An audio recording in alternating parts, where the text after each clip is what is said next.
अस्सलाम वालेकुम everyone. This is Mehran Shaukat और आज की इस वीडियो में हमारा टॉपिक रहेगा रिसर्च। तो रिसर्च सबसे पहले इसको डिस्कस करते हैं कि ये होती क्या है। एक चीज़ होती है सर्च करना। वो कोई भी चीज़ हम इंटरनेट पे सर्च करते हैं, उसको तलाश करते हैं, फाइंड करते हैं, वो सिंपली सर्च है। कोई भी प्रॉब्लम हमने फाइंड की, वो सर्च है। अब उस प्रॉब्लम के बारे में सॉल्यूशन फाइंड करना इज़ कॉल्ड द रिसर्च। तो रिसर्च जो है किसी ऑलरेडी एग्जिस्टिंग सर्च की दोबारा से सर्च होती है, जिसको हम रिसर्च कहते हैं। कि कोई प्रॉब्लम सबसे पहले हमने तलाश की, वो किसी भी फील्ड की प्रॉब्लम हो, किसी भी लिटरेचर की या किसी भी और सब्जेक्ट की, कोई भी एक गैप आ रहा हो किसी चीज़ में, तो वो उस गैप को उसको फिल करने के लिए दोबारा से उस बारे में सर्च करना is called research, again search करना। तो एकेडमिक रिसर्च क्या होती है? Academic research is a systematic approach to increase knowledge on a particular subject matter और टॉपिक। अब ये एक सिस्टमैटिक अप्रोच है। सिस्टमैटिक वो होती है जिसके अंदर डिफरेंट टूल्स इस्तेमाल किए जाते हैं और डाटा कलेक्ट किया जाता है और फिर उस डाटा को एनालाइज किया जाता है। तो ये रिसर्च ज़रूरी है फॉर द डीप एक्सप्लोरेशन, ताकि हम डीपली एनालाइज कर सकें किसी चीज़ को और कुछ पर्टिकुलर फैक्ट्स जो हैं उनको क्लियर करने के लिए और अपना ओपिनियन जनरेट करने के लिए हम ये एकेडमिक रिसर्च करते हैं। और ये मोस्टली हमारे एमफिल और पीएचडी लेवल्स पर ये को टोटली जो हैं ये रिसर्च के रिलेटेड ही होते हैं हमारे कोर्सेज़। उसके बाद इम्पॉर्टेंट पार्ट्स जो होते हैं किसी भी रिसर्च में इंक्लूडेड, ये याद रहे कि रिसर्च जो है वो किसी भी किस्म की हो सकती है। एकेडमिक रिसर्च के अंदर हम बात करते हैं रिसर्च पेपर्स की, पूरी डिसर्टेशंस की, जिनको हम थीसिस भी कहते हैं। कुछ प्रपोजल्स होते हैं, रिसर्च प्रपोजल्स, कुछ रिव्यू आर्टिकल्स होते हैं, कुछ सिंपली आर्टिकल्स होते हैं, कुछ एकेडमिक पेपर्स होते हैं। तो ये काफ़ी सारी चीज़ें हैं जो कि रिसर्च के अंदर इंक्लूड की जाती हैं। अब ये कुछ हेडिंग्स हैं, कुछ पॉइंट्स हैं जो हर किस्म की रिसर्च के अंदर कॉमन होते हैं। इनमें से एक आधा पॉइंट इधर उधर हो सकता है या फॉर्म इधर उधर हो सकती है। तो जिस तरह अब एक प्रपोज़ल है, रिसर्च प्रपोज़ल, तो रिसर्च प्रपोज़ल इस मकसद के लिए लिखा जाता है कि अगर हम कोई अपना रिसर्च का टॉपिक अप्रूव करवाना चाह रहे हैं तो तब हम प्रपोज़ल लिखते हैं। इसका मतलब ये होता है कि अभी तक हमने रिसर्च की नहीं है, हमने एक पेपर लिखा है, एक प्रपोज़ल जिसको हम कहते हैं, उस रिसर्च टॉपिक को अप्रूव करवाने के लिए। तो उसके अंदर हम विल का वर्ड यूज़ करते हैं कि मेरी रिसर्च जो है वो ये ढूंढेगी, वो ये करेगी, वो करेगी। लेकिन जब हम रिसर्च पेपर लिखते हैं या थीसिस लिखते हैं तब उसके अंदर पास्ट टेंस यूज़ करते हैं कि मेरी रिसर्च ने ये किया, क्योंकि तब हम रिसर्च कर चुके होते हैं। तो ये कुछ कॉमन हेडिंग्स हैं इन सब में: abstract, introduction, literature review, research methodology, findings and analysis, discussion, conclusion, limitation, recommendations, references और अपेंडिक्स। अपेंडिक्स आपके पास ज़रूरी नहीं है कि आप इंक्लूड करें, इसको ऑप्शनल होती है आपके पास। तो इसको कुछ लोग इंक्लूड करते हैं, कुछ लोग नहीं करते। तो अब ये प्रॉपरली एक रिसर्च का फॉर्मेट है और इसको अब हम बारी बारी डिस्कस करते हैं। सबसे पहले आता है हमारे पास एब्स्ट्रैक्ट। एब्स्ट्रैक्ट होती है आपके पूरे के पूरे पेपर की। कोई पेपर है आपके पास, रिसर्च पेपर, कोई थीसिस है, कोई रिव्यू आर्टिकल है, कुछ भी है, उसकी एक जनरल और शॉर्ट समरी होती है। अब जिस तरह एक रिसर्च के अंदर क्या होता है, रिसर्च क्वेश्चंस होते हैं, रिसर्च ऑब्जेक्टिव्स होते हैं, एक आपका थ्योरेटिकल फ्रेमवर्क होता है कि कौन सी थ्योरी आप अप्लाई कर रहे हैं, कैसे डाटा कलेक्ट किया आपने, डाटा को कैसे एनालाइज किया, उसकी कंक्लूजन क्या निकली। ये सारी चीज़ें पूरे के पूरे अपने रिसर्च पेपर को या थीसिस को समराइज़ करके आप 150 टू 250 वर्ड्स के अंदर, और पीएचडी में ये और ज़्यादा इंक्रीज़ हो जाती है ये वर्ड लिमिट, तो एमफिल लेवल तक 250 वर्ड्स तक आप इसको लेकर जाते हो। एक शॉर्ट समरी होती है और ये समरी प्रोवाइड करती है एक जनरल आइडिया। अब लोगों ने जब अपने रिसर्च के लिए कुछ आर्टिकल्स को चूज़ करना होता है कि बाकी आर्टिकल से भी लोग हेल्प लेते हैं अपनी रिसर्च करते हुए, उसे लिटरेचर रिव्यू कहते हैं, रिव्यू करना लिटरेचर को। तो उस टाइम पे अब पूरा पूरा पेपर पढ़ना इतना टाइम नहीं होता किसी के पास, क्योंकि पेपर सैकड़ों की तादाद में होते हैं जिनको इंसान ने एनालाइज करना होता है। तो उनका एब्स्ट्रैक्ट पढ़ा जाता है, क्योंकि एब्स्ट्रैक्ट कम्प्लीटली बता देता है कि इसमें कौन सा मेथड यूज़ हुआ है, कौन सा फ्रेमवर्क यूज़ हुआ है, थ्योरेटिकल फ्रेमवर्क, कहाँ से डाटा लिया गया है, किस चीज़ पे है, कौन से क्वेश्चंस हैं, कंक्लूजन क्या निकली है। तो ये एब्स्ट्रैक्ट का मकसद यही होता है और ये एब्स्ट्रैक्ट आपको मदद करता है आपके अपने पेपर के की पॉइंट्स को याद रखने के लिए। अब ये कुछ पार्ट्स हैं एब्स्ट्रैक्ट के, और एब्स्ट्रैक्ट में सबसे पहले आप 1 से 2 लाइंस बैकग्राउंड की देते हो। और बैकग्राउंड में आप जनरली डायरेक्टली आप अपनी प्रॉब्लम से या रिसर्च क्वेश्चन से स्टार्ट नहीं करते, कुछ लोग थीसिस स्टेटमेंट से भी कर लेते हैं, जो आपकी statement of the research problem होती है उससे। लेकिन जनरली एब्स्ट्रैक्ट जो है वो बैकग्राउंड से शुरू किया जाता है। एक आध लाइन में या 2 लाइनों में बैकग्राउंड बताया जाता है कि बैकग्राउंड होता क्या है, मतलब इस रिसर्च का क्या बैकग्राउंड है। फॉर एग्जांपल अगर पोस्ट कलोनियलिज्म पे थिंग्स फॉल अपार्ट पे किसी ने पोस्ट कलोनियलिज्म, या for example heart of darkness पे किसी ने मार्क्सिज्म अप्लाई किया है, तो हम स्टार्ट में उसकी पहली लाइन इस तरीके से लिख देंगे कि the rights of black people have been violated through ages. तो ये एक बैकग्राउंड की स्टेटमेंट होगी। तो इस तरह की एक बैकग्राउंड की स्टेटमेंट, और उसके बाद हम आगे अपने उस प्रॉब्लम का इंट्रोडक्शन दे देते हैं, जिसको स्टेटमेंट ऑफ रिसर्च प्रॉब्लम कहते हैं, या रिसर्च गैप जो हमारा होता है, तो वो स्टेटमेंट होती है। अब उसके बाद रिसर्च क्वेश्चंस आते हैं। हम रिसर्च क्वेश्चंस को डिस्कस करते हैं कि ये जो हमारा पेपर है या थीसिस है, ये इन रिसर्च क्वेश्चंस को डील करता है। उसके बाद हम थ्योरेटिकल फ्रेमवर्क की बात करते हैं कि कौन कौन सी थ्योरी हमने अप्लाई की है। एक थ्योरी अप्लाई की है, 2 की हैं, इस एक थ्योरी का ये एक पर्सपेक्टिव या 2 पर्सपेक्टिव हमने अप्लाई किए हैं, या फिर 2-3 थ्योरीज को मर्ज करके हमने अप्लाई किया है। उसके बाद मेथडोलॉजी का पार्ट आ जाता है कि कैसे हमने डाटा कलेक्ट किया है, कैसे डाटा को एनालाइज करना चाहते हैं। और उसके बाद इसमें टाइप ऑफ रिसर्च की बात हम करते हैं, किस तरह की रिसर्च है, कि क्वालिटेटिव रिसर्च है, क्वांटिटेटिव रिसर्च है, या कैसी रिसर्च है, उस बारे में हम बात करते हैं। और एंड पे एक कंक्लूसिव स्टेटमेंट दी जाती है, और वो कंक्लूसिव स्टेटमेंट बताती है कि इस रिसर्च ने ये कुछ किया, मतलब जो क्वेश्चंस थे उनको इस तरीके से आंसर किया गया। तो एक कंक्लूजन वाली स्टेटमेंट, एक कंक्लूसिव स्टेटमेंट एंड पे दे दी जाती है। और उसके बाद ये एब्स्ट्रैक्ट जो मोस्टली होता है एमफिल लेवल पे, वो 1 पेज का होता है, और एक पेज में भी 250 वर्ड्स तक मैक्सिमम होते हैं। और उसके बाद हम नीचे एक हेडिंग देते हैं, सब हेडिंग कीवर्ड्स के नाम की। उन कीवर्ड्स में जो कीवर्ड्स हम यूज़ करते हैं अपने एब्स्ट्रैक्ट के अंदर या पूरे पेपर में, जो कीवर्ड्स यूज़ हुए थे, फॉर एग्जांपल हमारे पास एक रिसर्च का टाइटल है the representation of Marxism in heart of darkness.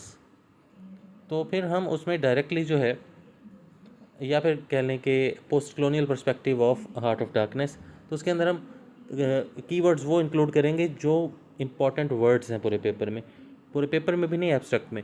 For example post colonialism, या उसके बाद हम कहेंगे एक्सप्लॉइटेशन, या इस तरह के कुछ और वर्ड्स, कोई डबल कॉलोनाइजेशन, या इस तरह की जो भी टर्म्स इंक्लूड की गई हैं उसके अंदर, वो सारी हम इसमें डिस्कस कर देंगे। तो ये होता है हमारा एब्स्ट्रैक्ट। एक चीज़ मैं बताना भूल गया कि रिसर्च करने से पहले सबसे पहले हमारे माइंड में आता है एक राइटिंग आती है या कोई थ्योरी। ये 2 चीज़ें हमारे पास हैं, इनमें से कोई एक हमारे माइंड में आती है। या सबसे पहले हमारी इंटरेस्ट थी किसी थ्योरी में, हम सोचते हैं कि इसी थ्योरी में रिसर्च करेंगे, फिर उसके रिलेटेड कोई हम राइटिंग ढूंढते हैं कि किस पे की जा सकती है। या फिर हम कोई राइटिंग पढ़ते हैं और उस पर कोई थ्योरी अप्लाई करने के लिए सोचते हैं। तो वो राइटिंग आ गई हमारे पास। उसके बाद हमारा सबसे पहला काम होता है लिटरेचर को रिव्यू करना। सबसे पहले हम लोगों के लिटरेचर्स को देखते हैं, लोगों ने क्या क्या काम किया हुआ है इस पर, और सब लोगों के काम देखने के बाद, या मैक्सिमम लोगों के काम उसी स्पेसिफिक राइटिंग पे देखने के बाद, हम गैप तलाश करते हैं, गैप ढूंढते हैं कि इस एक स्पेसिफिक फील्ड में काम नहीं हुआ अभी तक इसमें, और यहाँ पे मैं करूँगा। उस चीज़ को हम कहते हैं रिसर्च गैप। और उसी को फिल करने के लिए, वही होती है हमारी प्रॉब्लम, और उसी को फिल करने के लिए हम रिसर्च करते हैं। नेक्स्ट आता है हमारे पास इंट्रोडक्शन। अब इंट्रोडक्शन का जो चैप्टर है, ये काफ़ी इंपॉर्टेंट चैप्टर है, क्योंकि एब्स्ट्रैक्ट जो है वो कोई चैप्टर नहीं होता, वो एक जनरल समरी होती है, जिसको एग्जेक्टिव समरी भी हम कहते हैं। वो किसी भी थीसिस या आर्टिकल की स्टार्ट में एक समरी होती है, वो कोई चैप्टर नहीं होता। चैप्टर 1 जो होता है थीसिस का, वो या किसी भी पेपर का, वो हमेशा इंट्रोडक्शन होता है। और इंट्रोडक्शन नाम से पता लग रहा है कि इंट्रोड्यूस करवाते हैं हम हर चीज़ को। हमारे उस टाइटल के अंदर जो जो चीज़ें हैं, फॉर एग्जांपल फेमिनिज़म है, फेमिनिज़म का प्रॉपर इंट्रोडक्शन डिटेल में देंगे। उसके बाद फेमिनिज़म इस नॉवल में कैसे है, या कोई भी किसी भी राइटिंग पे हम थीसिस कर रहे हैं तो उसमें कैसे है वो बताएंगे। कोई और कीवर्ड है उसके अंदर, नॉवल है या ड्रामा है या कोई भी चीज़ है, उसकी समरी डिटेल्ड बताएंगे, और उसके क्रिटिकल एनालिसिस को भी डिस्कस करेंगे। इस तरीके से प्रॉपरली एक बैकग्राउंड की हेडिंग भी होती है, सबसे पहले उसको डिस्कस करके उसके बाद इंट्रोडक्शन देना शुरू कर देते हैं हर चीज़ का। हम ऑथर का भी इंट्रोडक्शन दे देते हैं, दोनों थ्योरी में किसका व्यू ले रहे हैं हम, उस थियरिस्ट का इंट्रोडक्शन, ड्रामा या नॉवल जिस पे हम रिसर्च कर रहे हैं उसके ऑथर का इंट्रोडक्शन, ये हर चीज़ हम बैकग्राउंड के बाद इंट्रोडक्शन कम्प्लीटली दे देते हैं इनका। और ये जो इंट्रोडक्शन होता है, ये हमारा टॉपिक और हमारी रिसर्च प्रॉब्लम को भी डिस्कस करता है। हमारी एक्चुअली में जो प्रॉब्लम होती है उसकी सिग्निफिकेंस की बात करता है, हमारी रिसर्च की सिग्निफिकेंस की बात करता है, हमारी अप्रोच बताता है और उसके बाद डिटेल प्रोवाइड करता है हमारी उस रिसर्च प्रॉब्लम के बारे में। और ये कुछ इम्पॉर्टेंट की पॉइंट्स हैं जो इंट्रोडक्शन वाले चैप्टर के एंड पे इंक्लूड किए जाते हैं। कई दफ़ा ये मेथोडोलॉजी के पार्ट में भी आ जाते हैं, लेकिन मोस्टली इनको इंट्रोडक्शन के एंड पे ऐड किया जाता है। अब इनमें सबसे पहले होती है सिग्निफिकेंस ऑफ रिसर्च, कि इस रिसर्च ये जो हम कर रहे हैं इसकी इम्पोर्टेंस क्या है। तो इसकी इम्पोर्टेंस वही है कि उससे इम्पेक्ट क्या पड़ेगा लोगों पे। फॉर एग्ज़ाम्पल, अगर हम कोई एक क्वेश्चन करते हैं कोई रिसर्च के दौरान, रिसर्च हम किस लिए कर रहे हैं, कोई एक प्रॉब्लम को, एक गैप को फिल करने के लिए हम कर रहे हैं ना, तो वो गैप फिल करने के बाद क्या होगा कि ये थ्योरी में ये वाला पर्सपेक्टिव कंप्लीट हो जाएगा और इससे आने वाली जनरेशन पे, आने वाले फ्यूचर रिसर्चर्स पे ये इम्पैक्ट पड़ेगा। वो होती है सिग्निफिकेंस ऑफ रिसर्च। तो इसमें हम अपनी रिसर्च की कंप्लीट इम्पॉर्टेंस बताएंगे कि इसका फ़ायदा क्या होगा बाकी लोगों को, या हमें इसका क्या फ़ायदा है। उसके बाद रिसर्च क्वेश्चंस, कुछ 3 से 4 क्वेश्चंस, मोस्टली कहा जाता है कि 3 क्वेश्चंस एक थीसिस के अंदर बेस्ट होते हैं, इससे ज़्यादा ना किए जाएँ। कुछ लोग कर भी लेते हैं, 5 तक ले जाते हैं कुछ लोग। तो रिसर्च क्वेश्चंस होते हैं कुछ डिफरेंट, जो हम प्रॉब्लम्स ढूंढते हैं, कोई गैप ढूंढते हैं किसी रिसर्च में, तो उनके रिलेटेड। फॉर एग्ज़ाम्पल, अगर मैं कहता हूँ कि पोस्ट कलोनियल फेमिनिज़म इन फ़लाँ फ़लाँ फ़लाँ नावल, तो फिर अब इसके अंदर मेरा पहला क्वेश्चन बन गया कि this novel through the perspective of post colonialism, this novel through the perspective of feminism.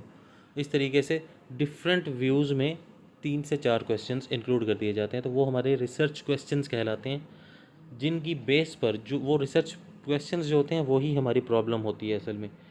इनको हमने डिस्कस करने के लिए प्रॉपर रिसर्च पूरी की होती है, और फिर प्रॉपर हम ऑब्जेक्टिव्स बताते हैं, रिसर्च ऑब्जेक्टिव्स के, इन क्वेश्चंस को कैरी आउट करने के लिए हम क्या क्या करेंगे। और उसके बाद थ्योरेटिकल फ्रेमवर्क हम बताते हैं, मीन्स के थ्योरी हम कौन सी यूज़ कर रहे हैं अपने रिसर्च के अंदर, वो बताएंगे। और उसके बाद रिसर्च सैम्पल होता है हमारी राइटिंग सैम्पल। क्वांटिटेटिव रिसर्च जो होती है उसके अंदर होता है कोई भी चीज़। फॉर एग्जांपल, अगर कोई सर्वे कर रहे हैं, अब ये क्वालिटेटिव और क्वांटिटेटिव रिसर्च जो है ये मैं नेक्स्ट पार्ट में बताता हूँ। रिसर्च सैम्पल होता है हमारी भी कोई भी राइटिंग, किसी भी किस्म की कोई भी चीज़ या कोई भी डाटा जो हमारे पास होता है जिसको हम एनालाइज करना चाह रहे हैं, वो होता है रिसर्च सैम्पल। अब उसके बाद है डाटा कलेक्शन। ये 2 तरह से हो सकती है, क्वालिटेटिव और क्वांटिटेटिव। क्वालिटेटिव डाटा कलेक्शन क्या होती है, सिंपली मैं अगर एक्सप्लेन करूं तो पहले क्वांटिटेटिव को मैं करता हूं एक्सप्लेन। क्वांटिटेटिव वो क्वांटिटी से निकला है, जिसके अंदर हमें क्वांटिटी चाहिए होती है, जिसके अंदर हम फिगर्स को, नंबर्स को एनालाइज करते हैं, वो होती है क्वांटिटेटिव एनालिसिस। और ये मोस्टली होती है लिंग्विस्टिक्स में।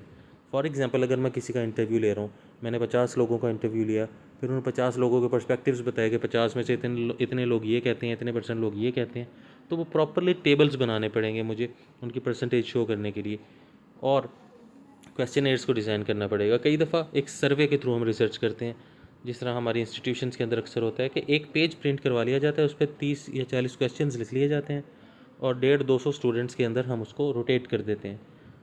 फिर उनमें से कुछ 100 हमें वापस मिल जाते हैं जिन्होंने सिंसियरली फिल किया होता है। फिर उनमें से परसेंटेज हम निकाल लेते हैं कि इस चीज़ के बारे में इतने % आवाम ये कहती है, इतने % लोग ये कहते हैं। तो फिर वो होता है क्वांटिटी हमारे पास, हम क्वांटिटी को एनालाइज कर रहे हैं, वहाँ पे रिसर्च सैंपल हमारे पास क्वांटिटी है, एक नंबर है, तो वो होता है क्वांटिटेटिव रिसर्च। अब क्वालिटेटिव रिसर्च इसके अलावा सब कुछ है। हम लिटरेचर के अंदर जनरली कोई प्रॉब्लम ढूंढ रहे हैं, थ्योरेटिकली कोई हमने उसमें क्वांटिटी, कोई इंटरव्यू नहीं लिया किसी का, कोई हमने उसके अंदर कोई सर्वे नहीं किया, और उसके बाद जनरली आप किसी भी ऑलरेडी रिटन आर्टिकल को डिस्कस करते हो, उसको देखते हो, उसको दोबारा से रिसर्च उस पर करते हो कि इसने प्रॉब्लम ढूंढी, इसको नहीं मिली, मैं दोबारा से रिसर्च कर रहा हूँ इस पर। तो लोगों के आर्टिकल्स, लोगों के मैगजीन्स, लोगों के जर्नल्स, इनको रिव्यू करना, बुक्स को रिव्यू करना और प्रॉपरली लिटरेचर पे कोई थ्योरी अप्लाई कर देना इज़ कॉल्ड क्वालिटेटिव रिसर्च, जिसके अंदर क्वांटिटी इंट्रोड्यूस नहीं हो रही। नेक्स्ट चैप्टर है हमारे पास लिटरेचर रिव्यू का। लिटरेचर रिव्यू नाम से पता लग रहा है, और मैंने बताया भी है अभी थोड़ी देर पहले, कि जब भी हम अपनी रिसर्च करने लगते हैं, टाइटल हमारे माइंड में आ जाता है रिसर्च का। पहले हम राइटिंग चूज़ करते हैं, इस राइटिंग पे रिसर्च करनी है, फिर थ्योरी चूज़ करते हैं, फिर एक टाइटल हमारे माइंड में बन जाता है, और फिर उस टाइटल पे हम सर्च करते हैं कि किस किस बंदे ने उस पर क्या क्या काम किया है, किस किस रिसर्चर ने उस पर कितनी मेहनत की है और क्या क्या कुछ उसमें तलाश किया हुआ है ऑलरेडी, वो होता है हमारा review of the literature. Literature को रिव्यू करना, लिटरेचर हम उसे कह रहे हैं जो ऑलरेडी पब्लिश्ड वर्क्स हैं लोगों के, हर पब्लिश्ड चीज़ को हम लिटरेचर कहते हैं। तो वो ऑलरेडी जो पब्लिश्ड वर्क्स हैं लोगों के, उनको हम स्टडी करते हैं और इसको हम कहते हैं लिटरेचर रिव्यू। उससे हमें सबसे पहले क्या मदद मिलती है? सबसे पहले मतलब वो हमें रिसर्च गैप ढूंढने में मदद करते हैं। दूसरे नंबर पे वो हमारे आइडियाज़ को और हमारे फैक्ट्स को सपोर्ट करते हैं। अब ये जो लिटरेचर रिव्यू होता है, ये 5 स्टेप्स को इंक्लूड करता है अपने अंदर। सबसे पहले रेलिवेंट लिटरेचर जो है उसको सर्च किया जाता है, और उसके बाद इवेल्युएट किया जाता है ऐसे रेलिवेंट सोर्सेज को कि इन्होंने क्या क्या बात की हुई है और हमारी बात से वो किस तरीके से रेलिवेंट है। और उसके बाद उनके थीम्स, उनकी जो डिबेट्स हैं, उनके बारे में जो जो बातें हो रही हैं, वो हम विद कोटेशंस एक्सप्लेन कर देते हैं। और उसके बाद आउटलाइन हमारे जो लिटरेचर की है, उसके स्ट्रक्चर की, वो बनाने में मदद करता है लिटरेचर रिव्यू। और एंड पे हम लिटरेचर रिव्यू को लिख देते हैं। प्रॉपरली हम सबसे पहले सर्च करते हैं लोगों को, उनके रेफरेंसेस को अपने पास, उनके सोर्सेज को अपने पास रखते हैं। 20, 30, 50, 100 जितने भी लोग हैं, वो सबको एक उनकी रेफरेंस लिस्ट बना ली, और बाद में उन्हीं के पेपर्स को स्टडी किया प्रॉपरली, और उनके पेपर्स में हमारे रिसर्च टॉपिक के रिलेटेड अगर कुछ है, उसको उठाकर हम कॉपी करके अपने उस लिटरेचर रिव्यू के चैप्टर में लिख देते हैं।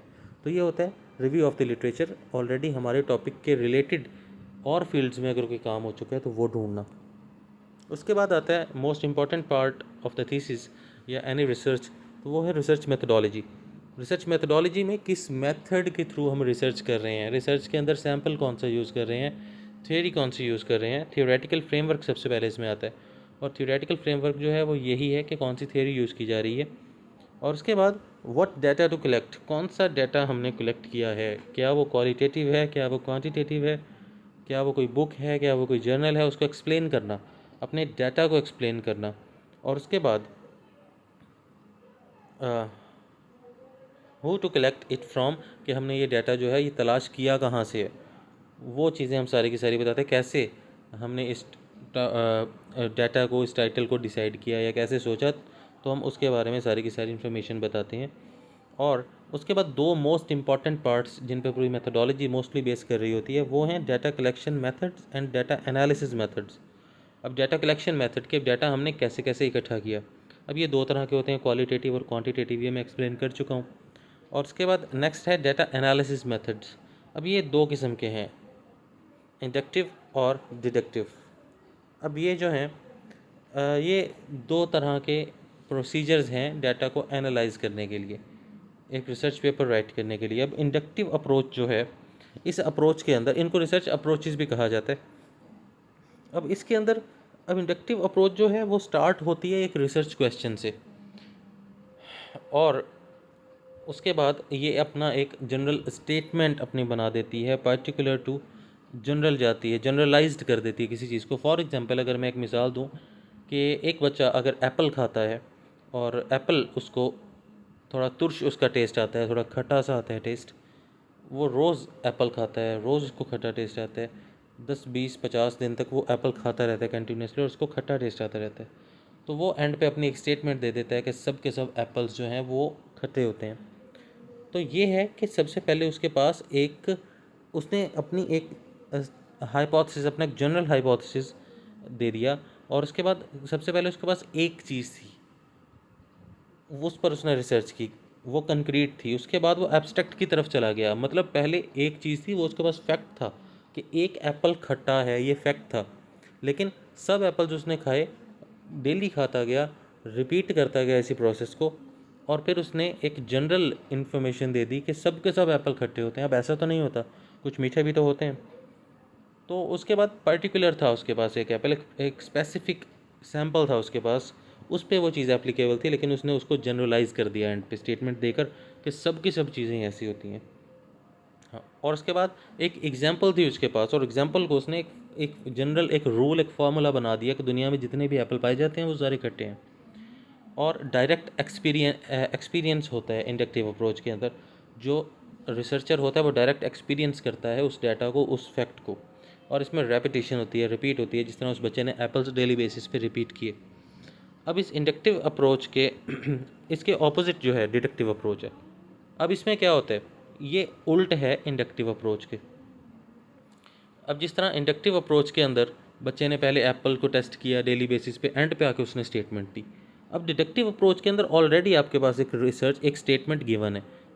एक बच्चे की मदर ने उसको बताया है कि मोस्टली जो एप्पल्स हैं वो खट्टे होते हैं। अब उस बच्चे ने उसी स्टेटमेंट को, ऑलरेडी जो उसके पास थी, उसी स्टेटमेंट को प्रूव करने के लिए या रिजेक्ट करने के लिए डेली बेसिस पे एप्पल खाना शुरू कर दिए।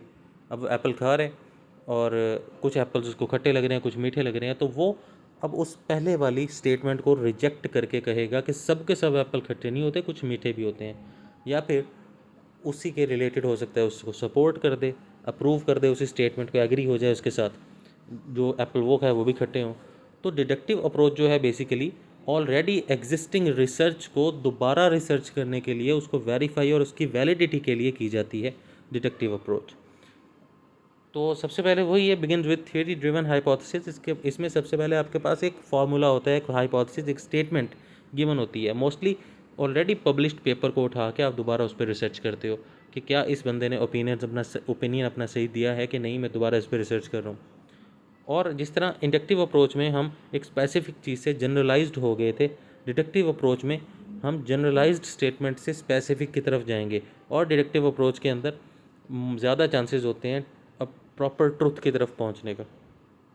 ये जनरल टू पर्टिकुलर होता है और उसके बाद फार्मूला टू एग्जांपल हो जाता है, और उसके बाद वेरीफाइज द वैलिडिटी, और उसके बाद ये वैलिडिटी को जो है वो वेरीफाई कर देता है। और ऑलरेडी जो फार्मूलाज और जो रूल्स होते हैं वो पहले से गिवन होते हैं स्टूडेंट को, रिसर्चर को। तो ये फ़र्क है इन दोनों के अंदर। अब इंडक्टिव अप्रोच के अंदर मेरिट्स क्या होते हैं कि ये बिगिनर्स जो हैं, रिसर्च बिगिनर्स, उनके लिए सूटेबल है। कैसे कि वो डायरेक्टली किसी भी टॉपिक को उठा के उस पर रिसर्च कर सकते हैं। अब वो बाउंड नहीं है रिसर्च प्रॉपरली, क्योंकि उनको भी नहीं पता होता कि हमारा रिसर्च में, इनफैक्ट आपको पता ही नहीं होता हमारा रिजल्ट क्या निकलेगा। लेकिन इंडक्टिव के अंदर आप नए नए तजर्बे करते हो, इधर से ये थ्योरी उठाई, इधर से ये लिटरेचर उठाया, इस पर अप्लाई की और फिर एंड रिजल्ट निकाल के दे दिया। अब वो कितना वैलिड है कितना नहीं है उससे आपको फ़र्क नहीं पड़ना चाहिए। ये इंडक्टिव अप्रोच है और बिगिनर्स यही करते हैं। लेकिन जब आप प्रॉपरली एक्सपीरियंस हो जाते हो रिसर्च के अंदर, तब आप ऑलरेडी पब्लिश्ड वर्क को उठा के उस पर दोबारा रिसर्च करते हो, और दोबारा रिसर्च करके आप उसको जो है उसकी वैलिडिटी बताते हो, या तो उसे अप्रूव करते हो या रिजेक्ट करते हो। और इससे रिसर्च में थोड़ा निखार भी आ जाता है और बाद में पढ़ने वाले लोगों के लिए ट्रुथ ज़्यादा मिल जाता है उनको। और उसके बाद ये जो इंडक्टिव अप्रोच है ये न्यू नॉलेज प्रोवाइड करती है और डिस्कवरी प्रोसेस पे चलती है। डिस्कवर किया ना उस बच्चे ने कि दुनिया के सारे एप्पल्स खट्टे होते हैं। अब डिडक्टिव अप्रोच जो है वो टाइम सेविंग है। टाइम सेविंग कैसे है, अब प्रॉपर इतने रेपिटेशंस नहीं उसको करनी पड़ेगी, इतनी ज़्यादा स्टडी नहीं करनी पड़ेगी। उसने जनरली उसी चीज़ को लेना है ऑलरेडी जिसने रिसर्च की हुई है उसके पेपर को, और उस पर थोड़ी सी रिसर्च करके, थोड़ी सी एफर्ट लगा के उसने अपना कंक्लूजन दे देना है। और उसके बाद ये तमाम टॉपिक्स पे एप्लीकेबल होता है। इसमें स्पीड होती है और एफिशिएंसी होती है, क्योंकि आपको मेहनत ज़्यादा नहीं करनी पड़ती। और ये है मेथड ऑफ वैलिडिटी या मेथड ऑफ वेरिफिकेशन, ये वेरीफाई करता है आपकी इन्फॉर्मेशन को। उसके बाद फाइंडिंग्स एंड एनालिसिस का चैप्टर आ जाता है। अब फाइंडिंग्स एंड एनालिसिस के चैप्टर के अंदर आप वही अपने जो रिसर्च क्वेश्चंस जो आपने डिस्कस किए थे शुरू में, और रिसर्च ऑब्जेक्टिव्स, आप उन ऑब्जेक्टिव्स और क्वेश्चंस को फुलफ़िल करने की कोशिश करते हो इसके अंदर। ज़रूरी नहीं है आपने प्रॉपरली उनके क्वेश्चन देने हैं, आप बता सकते हो कि हमने इसके बारे में रिसर्च की और हमें एक कोई वैलिड आंसर नहीं मिल सका इस चीज़ का, आप ऐसे भी कह सकते हो। लेकिन मोस्टली चांसेस में आप उस क्वेश्चन के आंसर तक पहुंच जाते हो। आपकी रिसर्च ने उन क्वेश्चंस को कैसे देखा आप वो एक्सप्लेन करते हो इसके अंदर, और कम्प्लीटली एनालाइज करते हो। मिसाल के तौर पे अगर हम कहते हैं कि फेमिनिज़म इस नावल पे प्रॉपरली एप्लीकेबल है, तो आप उस नावल के अंदर से ऐसी लाइंस और ऐसे टेक्स्ट उठाते हो, उनको कोटेशन की फॉर्म में लिखते हो और फिर उनको एनालाइज करते हो कि यहाँ से प्रूव होता है कि ये फेमिनिज़म प्रॉपरली रिप्रेजेंटेड है इस नावल के अंदर, तो फीमेल के जो राइट्स हैं वो वायलेट हो रहे हैं, तो ऐसी चीज़ें आप बताते हो। तो ये जो है ये होता है फाइंडिंग्स और एनालिसिस हमारा। तो फाइंडिंग और एनालिसिस के अंदर यही कुछ ही होता है। नेक्स्ट चैप्टर होता है हमारा डिस्कशन का। अब डिस्कशन का जो चैप्टर है इसके अंदर नाम से ही पता लग रहा है कि जो फाइंडिंग्स और एनालिसिस थी हमारी उसी को डिस्कस करना है हमने। मतलब इस पूरे के पूरे पेपर को शुरू से लेकर एंड तक हम डिस्कस करते हैं कि इस टॉपिक को हमने कहाँ से चूज़ किया, क्या था ये टॉपिक, इसमें रिसर्च क्वेश्चंस क्या थे, वो इस स्टडी में कैसे एप्लीकेबल हुए, हमने कैसे कैसे ये काम किया, वो सारा डिस्कस करते हैं हम इसके अंदर। The discussion chapter is where you will explain the meaning and importance of your results. अपने रिजल्ट्स जो हैं आपके, आप उनको एक्सप्लेन करते हो इस डिस्कशन चैप्टर में। और क्या क्या आपने ढूंढा, लिटरेचर रिव्यू जो था, लोगों के लिटरेचर्स आपने देखे वो कैसे रिलेट करते हैं आपके पेपर के साथ, ये सब कुछ आप डिस्कस करते हो। और उसके बाद नेक्स्ट जो है वो है कंक्लूजन। कंक्लूजन नाम से ही पता है, डिस्कशन को मज़ीद शॉर्ट कर दें तो कंक्लूजन हो जाता है। कंक्लूड कर देना हमने अपने पूरे पेपर को कि इस तरीके से ये टॉपिक था, ये टाइटल था, ये क्वेश्चंस थे और उन क्वेश्चंस के आंसर इस तरीके से दे दिए गए। तो शॉर्ट फॉर्म में अपनी डिस्कशन लिख देनी है और वो होगा कंक्लूजन। कंक्लूड कर दिया हमने अपनी रिसर्च को। उसके बाद दो और हेडिंग्स ऐड होती हैं, लिमिटेशन और रिकमेंडेशंस।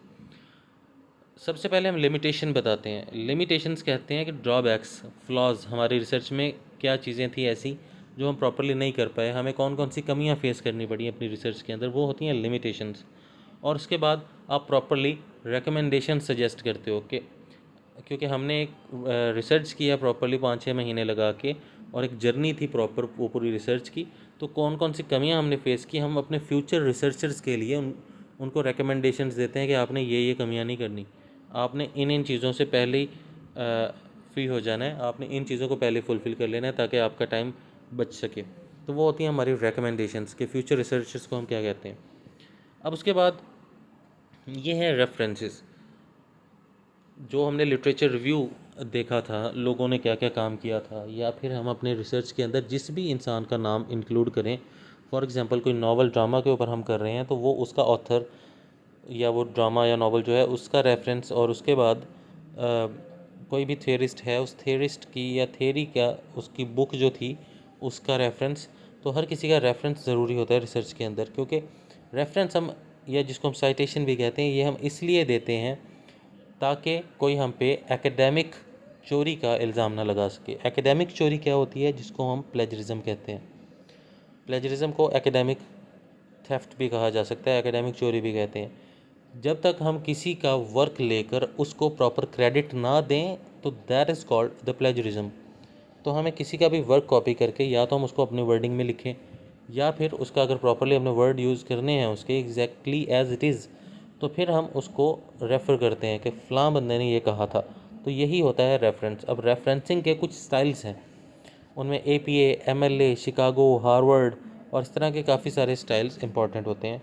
मोस्टली जो थीसिस में यूज़ किया जाता है वो होता है APA या MLA। अब APA जो है सबसे पहला स्टाइल, इसको अमेरिकन साइकोलॉजिकल एसोसिएशन भी कहते हैं। अब APA का एक स्टाइल है जनरली। अब रेफरेंस के अंदर हम क्या क्या क्या चीज़ें डिस्कस करते हैं। ऑथर, एक स्पेसिफिक, फॉर एग्जांपल एक मैंने रिसर्च पेपर को साइट करना है या उसको उसका रेफरेंस लिखना है, तो हम उसका ऑथर जो है उसका हमें पता होना चाहिए पूरा नाम। अगर एक से ज़्यादा ऑथर्स हैं तो उनका पता होना चाहिए। किस ईयर में पब्लिश हो रहा है वो रिसर्च पेपर, ये पता होना चाहिए। किस जर्नल में पब्लिश हो रहा है ये पता होना चाहिए। उस रिसर्च पेपर का टाइटल पता होना चाहिए। तो किस यूनिवर्सिटी में या कहाँ पे या किसी भी जगह पे जहाँ भी वो पब्लिश हुआ है वो पता होना चाहिए। अब ये जिस तरह APA का स्टाइल आप देख रहे हैं कि सबसे पहले ऑथर का सेकंड नेम आता है, फिर उसके फर्स्ट नेम का पहला लेटर कैपिटल होता है। अब ये जो हमारे पास ऑथर था, इसके नाम में 3 लेटर्स आते हैं, तो लास्ट जो लेटर था वो हमने फुल लिख दिया, लास्ट जो वर्ड था उसके नाम का वो फुल लिख दिया, और कॉमा लगा के पहले 2 जो लफ्ज़ थे उसके नाम में, पहले 2 जो वर्ड थे उनको अल्फ़ाबेट की फॉर्म में लिख दिया। तो अगर फॉर एग्ज़ाम्पल मेरा नाम है मेहरान शौकत, तो यहाँ पे मैं शौकत कॉमा M डॉट ये लिखूँगा।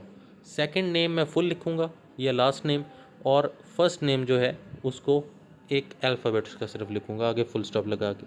और उसके बाद आगे ब्रैकेट में ईयर ऑफ पब्लिकेशन, किस ईयर में ये जो रिसर्च आर्टिकल जो मैं रेफ़र कर रहा हूँ यहाँ पे, जो मैं साइट कर रहा हूँ, जिसका रेफरेंस मैं लिख रहा हूँ, वो किस ईयर में पब्लिश हुआ है वो लिखते हैं। तो ये सीक्वेंस आपने याद रखना है। रैंडमली आपको कहा भी जा सकता है पेपर के अंदर कि एक कोई रेफरेंस लिख के दिखाएं, APA के एग्जांपल लिख के दिखाएं।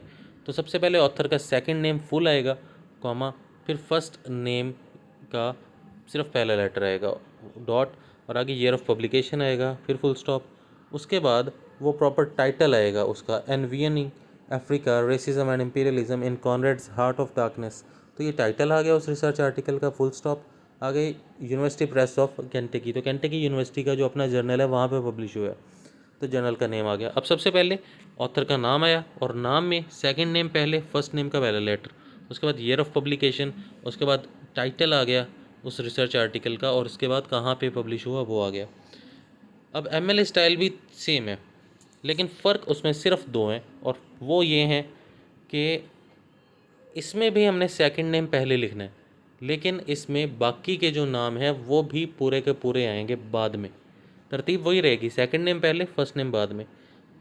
लेकिन APA के अंदर हमने सेकंड नेम पहले फुल लिखा, और बाद में जो फर्स्ट 2 नेम से या फर्स्ट एक नाम था उसको एक अल्फ़ाबेट लिखा। लेकिन MLA में हम प्रॉपरली वो भी पूरे पूरे लिखते हैं बाद में। फिर उसके बाद तरतीब वही है, लेकिन सिर्फ एक फ़र्क आ गया, ईयर ऑफ पब्लिकेशन जो है वो अब यहाँ से उठ के एंड पे चला गया। तो तरतीब वही रही, पहले ऑथर नेम, APA के अंदर ऑथर नेम था, फिर ईयर ऑफ पब्लिकेशन था। अब MLA के अंदर सिर्फ ईयर ऑफ पब्लिकेशन उठा के एंड पे कर दिया, और वही ऑथर नेम, और ऑथर नेम के बाद जो आर्टिकल का टाइटल था वो, और उसके बाद कहाँ पब्लिश हुआ वो। तो ये फ़र्क है APA और MLA के अंदर। उसके बाद अपेंडिक्स होती है। The appendix section in a research paper contains a supplementary material that is not essential to the research itself, but that is added to provide a more complete understanding of the topic. अब appendix के अंदर वो material include किया जाता है जो properly आपके research के लिए यूज़फुल नहीं है, लेकिन अगर कोई एक्स्ट्रा इन्फॉर्मेशन पढ़ना चाहता है आपके टॉपिक के बारे में तो वो पढ़ सकता है। It should also help to explain the significance of your research to the reader. The appendix section should be at the end of your paper after the reference or bibliography. आपको जो रेफरेंस वाला portion होता है, last portion, उसके बाद appendix को include किया जाता है, और ये हमारे रिसर्च पेपर के सिग्निफिकेंस के बारे में भी बताता है। अब उसके बाद कुछ रैंडम टॉपिक्स हैं रिसर्च के बारे में जो पेपर पॉइंट ऑफ व्यू से बहुत इंपॉर्टेंट है। सबसे पहला है प्लेजरिज्म। प्लेजरिज्म मैंने पहले भी बताया, एकेडमिक थेफ्ट को कहते हैं, चोरी करना किसी का डाटा। किसी ने ऑलरेडी रिसर्च पेपर लिखा हुआ है, उसी के डाटा को हमने यूज़ कर लिया अपने पेपर के अंदर, लेकिन हमने उसको रेफरेंस नहीं दिया, उसका रेफरेंस नहीं लिखा। उस रेफरेंस ना लिखने का मतलब होता है कि हमने उसको प्रॉपरली क्रेडिट नहीं दिया उसकी राइटिंग का। तो ये मसला हो जाता है यहाँ पे, इसको हम कहते हैं चोरी, क्योंकि जब किसी को बताए बगैर उसका मटेरियल लिया जाएगा तो वो होगी चोरी। किसी की बात को अपना बना के किया जाएगा तो वो चोरी होती है। तो यहाँ पे हम रेफरेंसिंग इसीलिए ही देते हैं, और रेफरेंसिंग इसीलिए ही इम्पॉर्टेंट है एक रिसर्च पेपर में, ताकि हम उस एकेडमिक थेफ्ट से बच सकें, उस एकेडमिक चोरी से बच सकें, और प्रॉपरली क्रेडिट दे सकें जिसने भी वो चीज़ लिखी है। तो प्लेजरिज्म, इसको चेक करने के लिए डिफरेंट सॉफ्टवेयर्स हमारे पास होते हैं। For example one of them is the Turnitin software है, वहाँ से प्लेजरिज्म चेक हो जाता है। तो प्लेजरिज्म मोस्ट कॉमनली वो चीज़ होती है कि आपका जो रिसर्च आर्टिकल है उसमें सिमिलैरिटी इंडेक्स कितना आता है। मतलब मैंने अगर एक रिसर्च पेपर लिखा है 10,000 वर्ड्स का, और उस 10,000 वर्ड्स में से मैंने 3,000 वर्ड्स कहीं ना कहीं और से लिए हुए हैं। अब मेरे 7,000 वर्ड्स तो जेन्युइन थे, वो मेरे खुद के लिखे हुए थे। 3,000 वर्ड्स मैंने कहीं और से लिए हैं, तो वो 3,000 वर्ड्स जो होंगे वो प्लेजराइज्ड होंगे, वो कॉपीड होंगे। तो मोस्टली जो यूनिवर्सिटीज़ हैं वो 19% या 17% प्लेजरिज्म अलाउ करती हैं अपने थीसिस के अंदर। तो ये होता है प्लेजरिज्म कि कितना मटेरियल आपके पेपर में कॉपीड है कहीं से। अब उसके बाद कुछ एथिकल कंसीडरेशंस आ जाती हैं।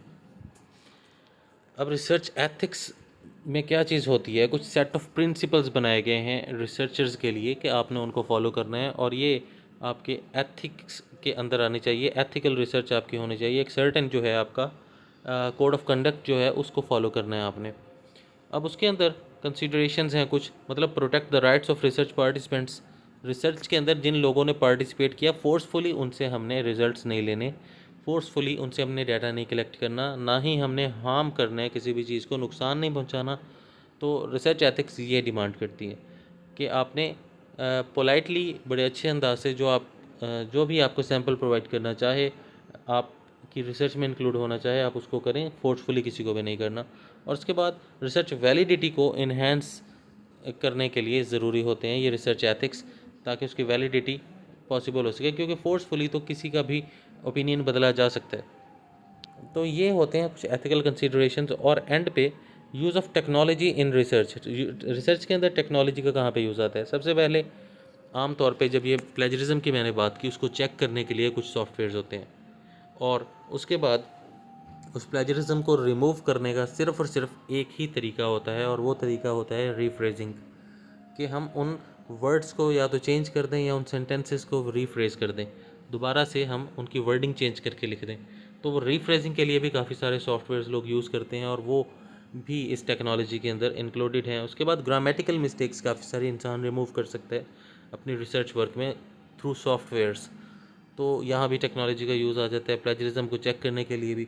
इवन आजकल मेहनत ख़त्म हो गई है, और लोग जो रेफरेंसेस हैं उनको बनाने रैंडमली आते हो ना हो, लेकिन वो गूगल पर या काफ़ी इंटरनेट सोर्सेज पर भी कुछ वेबसाइट्स हैं जो प्रॉपरली आपको रेफरेंस बनाकर दे देती हैं।